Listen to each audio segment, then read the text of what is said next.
Assalamu alaikum, hurmatly mekendештер. Кандайсыңар, амансыңарбы? Шыгылып, Кыргызстанда кандай жаңылыктар? Бир тобун билебиз, бир тобун билбейбиз. Şu кичине алам информация бөлүшүп, амандашып турайлык туугандар. Мына азыр мен Москвадамын.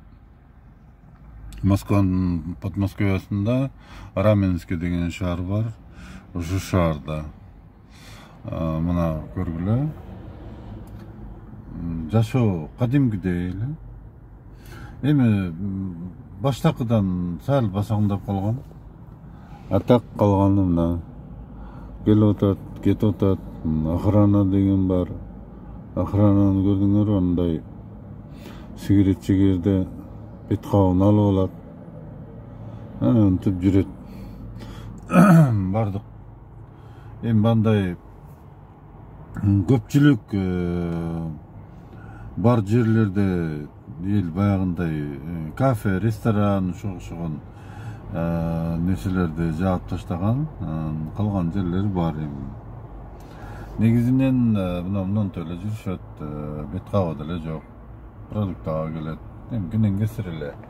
Анан неме мамлекеттик ишканаларда иштегендерди Путин айтты, что 30 апрель включительно айлыгы сакталат деди. Аларга, конечно, жакшы да. Айлыгын сакталса эс алып, эми көбүнчө дачага кетип калышкан бу жерде.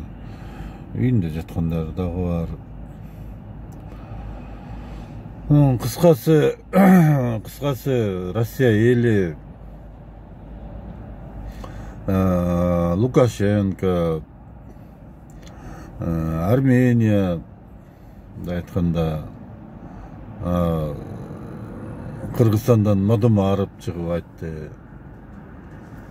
Билип эле калышты элдерчи, что коронавирус деген бул дүйнөлүк масштабтагы афера, алдамай. Булардын негизги максаты байыштагы. Байлар бай болуш керек, кедейлер иши хуже болуш керек. Ошон үчүн бул өзүнчө политика. Мындай да Путин жок дей албайт. Себеп дегенде Путиндин тегерегиндеги инсандар бар, миллиардерлер бар, байлар бар. Булардын мүлктөрү, акчалары бүт баары чет мамлекетте. Ошон үчүн Америка ушундай кылып кармашат да буларды. Эми бүт эле мамлекеттерде ким президент болсо, ким премьер-министр, анан байлар ошолорду кармайт да.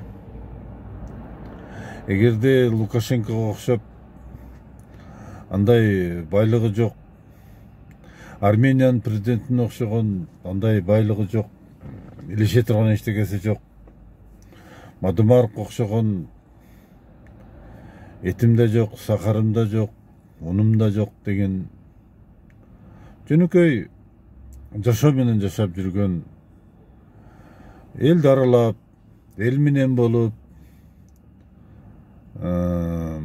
туура жүргөн инсандар эч кимге баш бербейт. Мисалы үчүн Лукашенко айтты, бул коронавирус бүтсүн, мен анан силерге дагы көп нерсе айтып берем деди. Ооба. Аны билип эле атабыз. Россиядагы элдердин бардыгы билет, что коронавирус жок. Бул ушундай афера. Мындан сырткары ПТЖ деген дагы бир населенияны азайтуу боюнча нерселер бар. Бирок көрүп атабыз, бардыгын силер деле көрсөңөр керек. Билбейм, толи ишенги дейсиң, толи ишең келбейт, иши кылып где-то баягы айтып коет го, шамал болбосо теректин башы кыймылдабайт деп. Где-то что-то бар да. Бирок окумуштуулар ошол жааттагы атайын специалисттердин айтымына караганда ушундай. Эми бул комитет 300 деген дүйнөлүк 300 желмоуз бар экен. Ошо желмоузга 7,5 миллиард дүйнөлүк население көптүк кылып атат экен. Эми ошонун 6 миллиард жок кылыш үчүн ошондой чараларды көрүп аткан миш. Эми канчалык ал ишке ашат? Бул эми баягы намерение. Каалоосу да. Ал ишке ашабы, ашпайбы, это уже другой вопрос. Ну, бирок анын үчүн кандай десем, бүт планетада жашаган инсандар өзүнүн колунан келген жакшылыктарын кылыш керек. Кылбаса, алардын айтканы болот жаар. Бул эми келечектеги маселе. Анын үстүнө бардыгыбыздын акылыбыз жетпейт. Кандай кылыш керек, тиги кылыш керек. Өздөрүнүн специалисттери бар.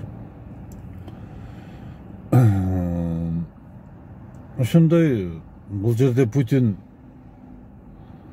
коронавирус бар демиш болот. Элдер да ооба коронавирус демиш болот.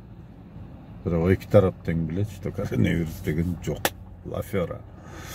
Но Россияда элини кандайдыр бир мезгилге чейин багып алышка мүмкүнчүлүгү бар да. Мен буга ишенем да. Бирок Лукашенко ачык эле айтты. Мен андай нерсеге кошулбайм деди. Мен элим иштей берет деди. Завод, фабрика бүт бар. Кандай иштеген болсо ошондой иштейт деди. Мен ушунча элди мындай немеге кыла албайм деп. Эртеңки күнгү жоопкерчилигин Лукашенко дана түшүнүп атат да. Эми баягы кыргызча айтканда жашым бир топко барып калгандан кийин ушу мезгилимде мен жалган сүйлөп элиме чыккынчылык кыламбы деп атат да. Бул жагынан Лукашенко туура жыйынтык чыгарып алды. Армениянын президенти дагы ошо премьер-министри ушунда ошол жолдо экен. Эми жакында Мадумаров дагы айтып чыкты. Эми биздин кыргыз бийлиги дагы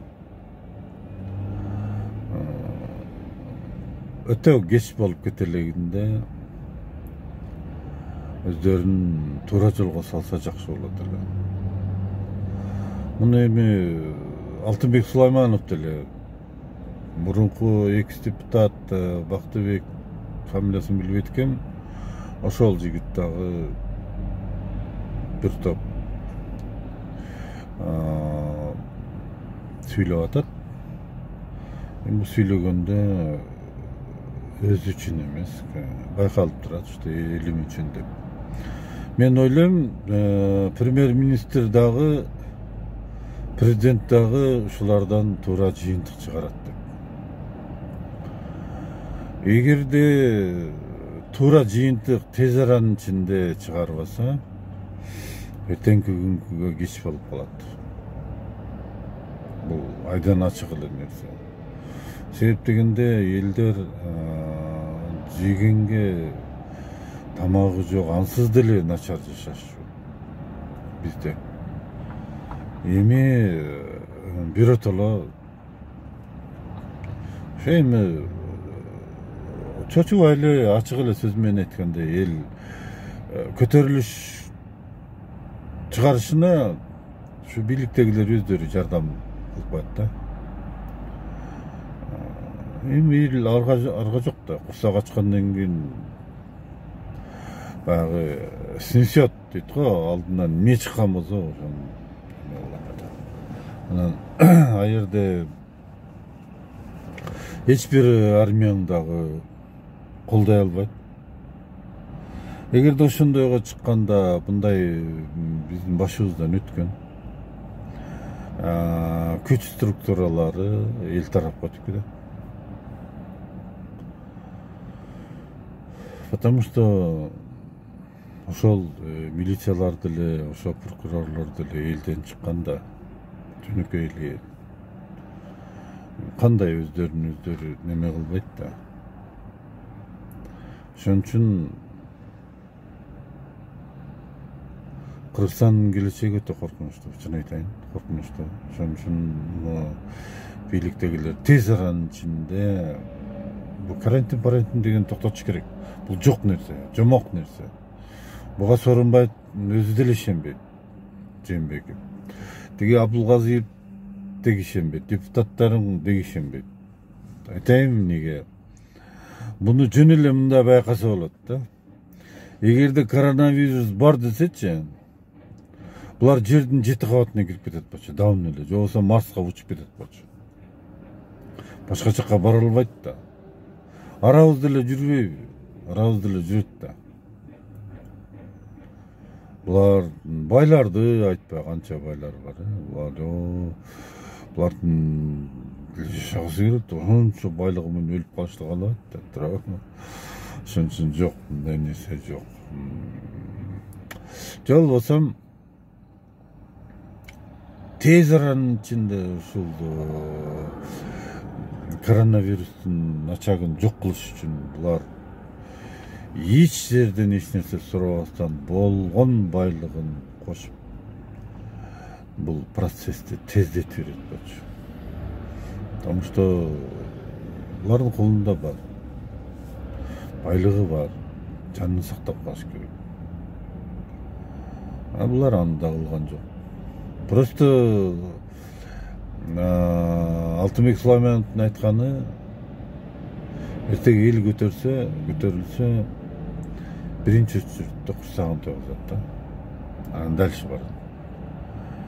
Байлар жабыркайт. Колунда барлар да. Мисалы үчүн магазини, рестораны, ушундай байларды билет да, жашаган жерлерде ар ким экенин билишет да. Ошон үчүн Сулаймановдун айткан сөзүн мисалы үчүн мен 100% колдойт элем. Бийлик тез аранын ичинде өзүнүн позициясын өзгөртүп, элдерге мисалы үчүн ачып бериш керек да. Базар, бирөө магазин, бирөө бир нерсе сатат, бирөө бир нерсе чыгарат. Ошондон 5-10 тыйын табышат да. Ошолорду ачыш керек. Кандай ачыш керек? Как таково эч кандай вирус жок деп эле. Статистиканы бар да, статистикалар бар да. Муну бардыгы эле билишет да. Просто тиякта туруп алып эле народ тупой деп отура берген болбойт да. Ошондой кылып эле ачыш керек. Путин ачып берейин дейт. Путин тегерегиндегилер бүт эле чет мамлекетте байлык дегилери бар да. Коркушат да. Ошон үчүн бул типа жапкансып атат, а элдер типа ишенгенсип атат. Болду, бирок ар ким өзү ишен кылып атат.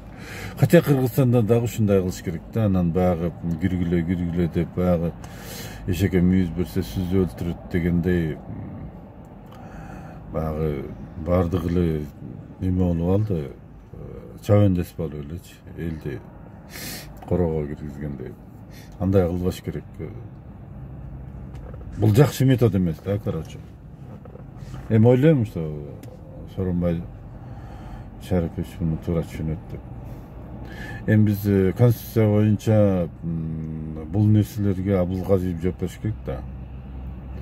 А на самом деле Абдулгазиев просто бир, если что, ошого шылтап кое турган киши да.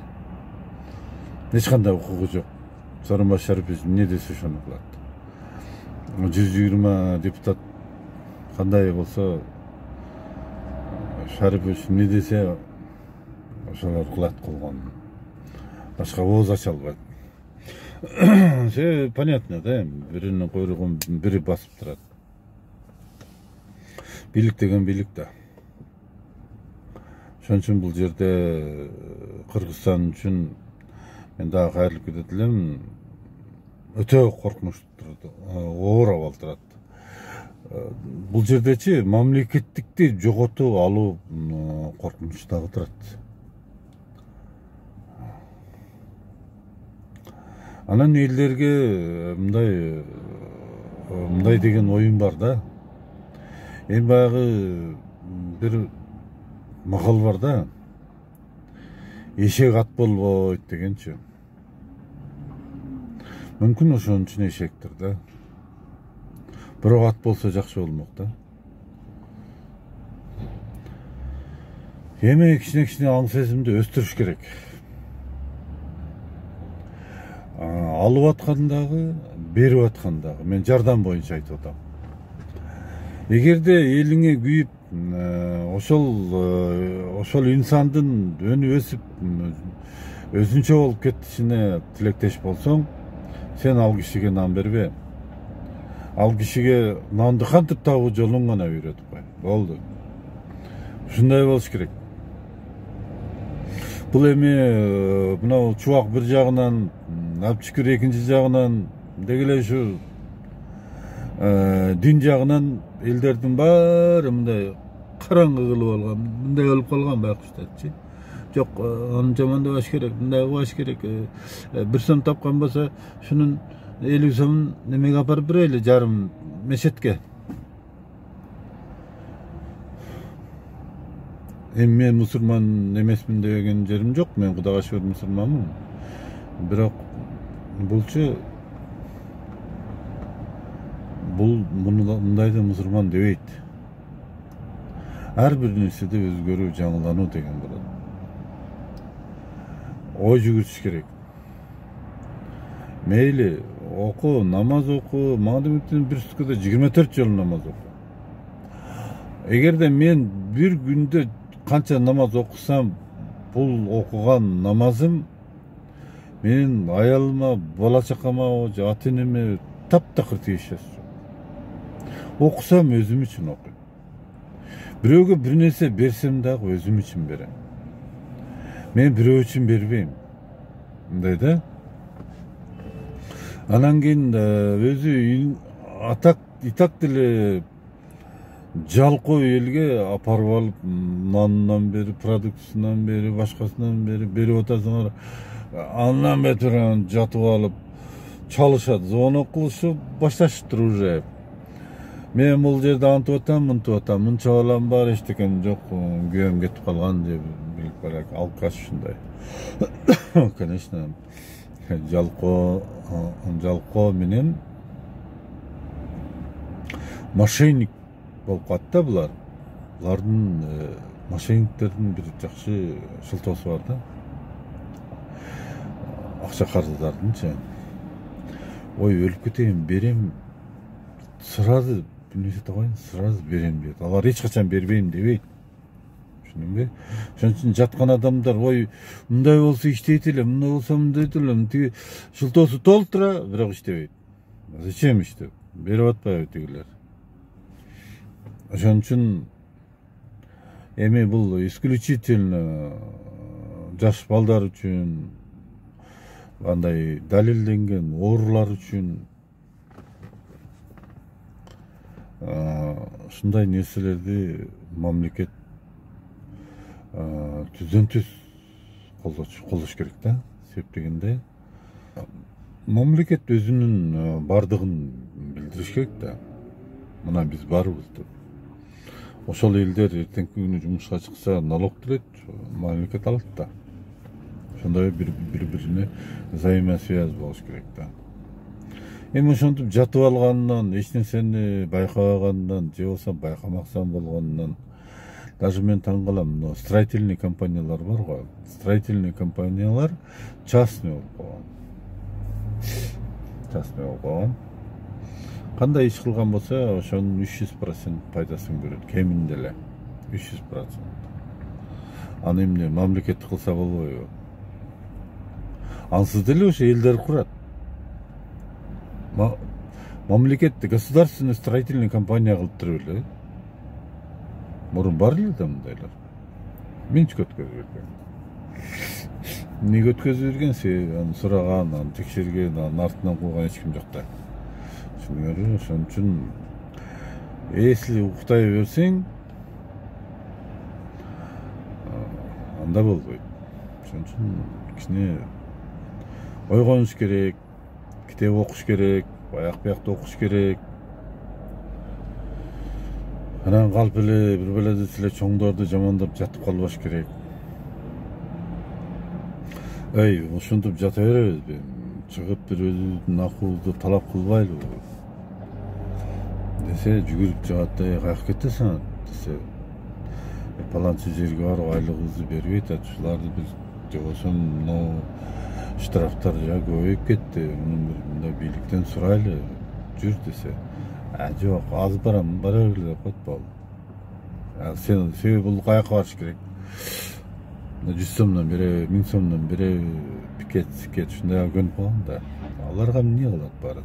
Барбайт да. Ушундай болуп калган. Ошон үчүн бийлик дагы каалагандай кылат. Эми мисалы сен таптыңбы же анын ата бабаңдан калган байлыкпы? Враталарды, эшиктерди ачып койсоң, ар кимге доступ кылып койсоң, каалаган кирип, каалаган алып кетет да турабы? Аны караш керек, анын эшиктерди жабыш керек. Канча каса, канча пишек бүт баардыгын учетко алыш керек, бирөө ага жоопкерчиликте болуш керек, аны периодически текшерип туруш керек, сынган болсо списать этиш керек, эскирип калган болсо обновить этиш керек, ашыкча болсо сатыш керек, керектүү нерсени сатып алыш керек, ушундай процесстер жүрүш керек да. Андай жок да. Алмап шоозмач деп жатасыңар, анан кийин жардам аласыңар, дагы чалып коюп, ушултоо төгөнбөйт да. Мындай болбош керек да. Мындайда мамлекетти жоготуп алыш жөн эле турган нерсе да. Анан дагы бир нерсе, мындан да коркунучтуу нерсе, туугандар. Мен 2 жол көрүп калдым видеосун, былтырларда көргөм. Бишкектин чекесинде бир 20-30 гектар жерде бир кытайлар жашайт экен. Типа китайский городок экен, заборду тосуп алган, анын үстүнөн зым сеткалар менен тоскон, короче, узундан узун да. Буну текшерген ким бар? Ал жерде кимдер? Ким гарантия берет, что ал жерге уже Кытай керектүү вооружениясын алып кирип алды? По частям бөлүп алып кирсе дагы, мындай коррупционный таможняда танка-панкаларын туура эле алып өтүп кетет.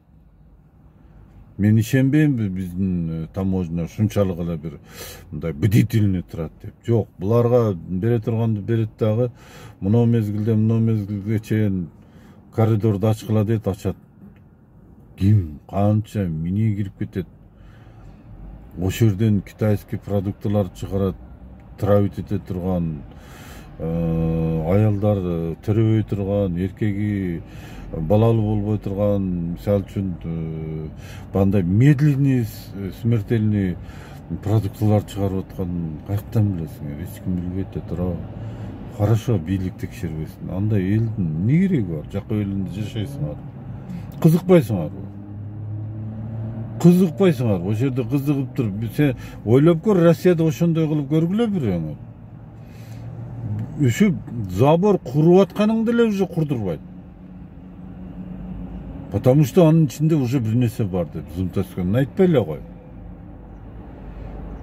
Эми доль поперек кирип текшерип турушат. Бу жерде тоба кылдым, бирок орустарды баягы эски мезгилде орус досуң болсо аны чепке кой дейт го, границага кой дейт. Булар текшергенге, мындай аңдыганга, бир нерсени бир далилин сураганга өтө шыктуу эл да. Анан мен ошого таң калам. Бишкектин эле чекесинде ошончо жерде bir insan эми жазып атат баягындай видео кылып чыгарып атат, как будто бир нерсени көрүп алгандай да. Эми например бул жаңылык эмес да, муну бардыгын билесиңер да ошол жердегилер.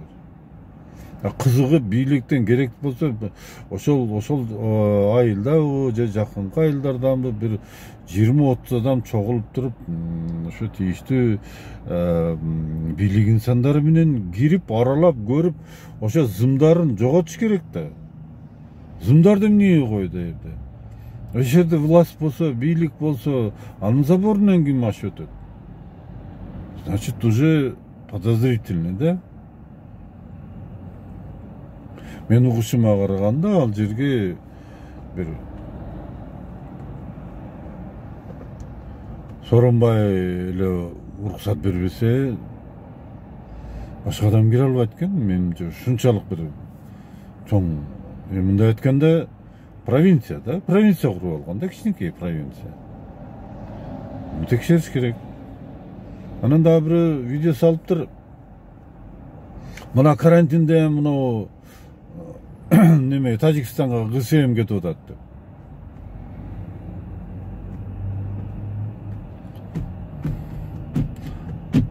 Эл болгондон кийин текшериш керек да. Бийликтен сураш керек да. Сен аны талкалабырбы, өрттөбүрбү, жөн эле элсиңби ошол жерден өтүп атабы, токтот. Каяка кетти? Кимин табары? Не деген? Силердин өткөнүңөргө уже манча жыл болуп калды. Чакыр чоң деп. Анан сен сурабасаң, башка кылбасаң, жей берет, алдай берет. Биягына момуруп жей берет, биягына момуруп жей берет. Түгүңдеги тешилип бүткөн.